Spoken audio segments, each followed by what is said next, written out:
Partitë politike të regjistruara deklaruan për pjesëmarrje në zgjedhje përmes koalicioneve në periudhën kohore prej 24 nëntorit deri më datën 30 nëntor. Periudha e aplikimit për certifikimin e subjekteve politike do të jetë nga data 24 nëntor deri më datën 30 nëntor. Ky proces është ndryshe nga proceset tjera, por është i ndarë në dy faza, bëhet fjalë për certifikimin e subjekteve politike dhe certifikimin e listave të kandidatëve të partive politike, ashtu siç e paraqet dhe ligji, pra janë dy afate të ndryshme. Dhe çështja e listës së kandidatëve të subjekteve politike të certifikuara realizohet prej datës 24 nëntor deri më datën 7 dhjetor. Pra 7 dhjetori është data e fundit kur subjekt politike duhet të dorëzojnë listën e kandidatëve në KQZ. Tërheqja e shortit bëhet më 8 dhjetor. KQZ merr vendim për emërimin e anëtarëve të Komisioneve Komunale Zgjedhore më datën 26 nëntor dhe periudha e shërbimit të votuesve për ndrimin e qendrave të votimit fillon prej datës 26 nëntor deri më datën 6 dhjetor. Periudha e aplikimit për regjistrimin e votuesve jashtë Kosovës fillon me datën 26 nëntor dhe përfundon me datën 6 dhjetor.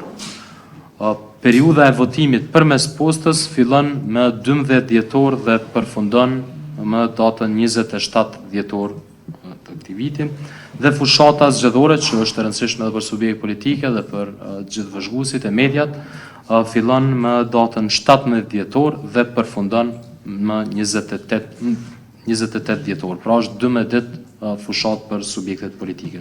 Në Gjakov, Ardian Gjini, 56.69 vota, Ardian Gola me 23.31 vota për përqend. 23.31%, thot Ardian Gjini ka dalë fitues. Blok, më shpejt. Në Gjilan, Alban Hyseni 61.26%, Arber Ismaili 38.74%, ku Alban Hyseni është fituesi zgjedhjeve. Në Dragash, Begjet Del Gjeladini 59.90%, Shaban Shabani 20.81%, Begjet Gjeladini fituesi zgjedhjeve. Në Kasionik, Saveden Vishi 51.19%, Jeton Raka 28.81%, Saveden Vishi fituesi zgjedhjeve. Në Klin, Zenon Elezaj 58.06%, Sokol Bashota 21.94%, Zenon Elezaj fitues. Në Fush Kosov, Valon Prebreza 55.12%, Besnik Osmani 24.88%, Valon Prebreza fitues. Në Mitrovicën e Jugut, Faton Peci 53.67%, Arjan Tahiri 26.33%, Faton Peci është fitues. Obileq Halil Taci 51.29%, Gjafer Gashi 28.71%, ku Halil Taci është fitues. Në Rahovec, Ismail Latifi 52.17% dhe Ali Dula 27.83%, ku Ismail Latifi është fitues. Në Pej, Gazmen Muhaxheri me 61.09%, Taulant Kelmendi me 38.91%, ku Gazmen Muhaxheri është fitues. Në Prishtinë, përparim Rama 51.21%, me Hajrullah Qeko 28.59%, ku përparim Rama është fitues. Shaqir Totaj 53.22%, dhe Artana Brashi 26.58%, ku Shaqir Totaj është fitues. Në Suarek, Pali Muharemaj me 55.34%, Ardian Shala me 24.66%, Pali Muharemaj është fitues. Në Viti, Sokol Haliti me 50.39%, Arsim Ademi 29.61%, ku Sokol Haliti është fitues. Në Vushtri, Ferit Idrizi me 54.06%, Suleman Meholli 25.94%, atëherë Ferit Idrizi është fitues.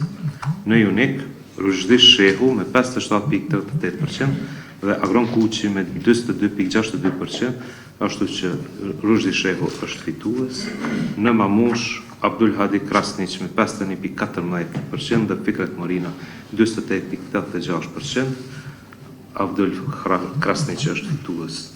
Dhe në Klokot, Božidar Dejanović me 90.14%, dhe Sesko Spaçi 9.86%, atëherë Boxhitar Dejanović është fitues.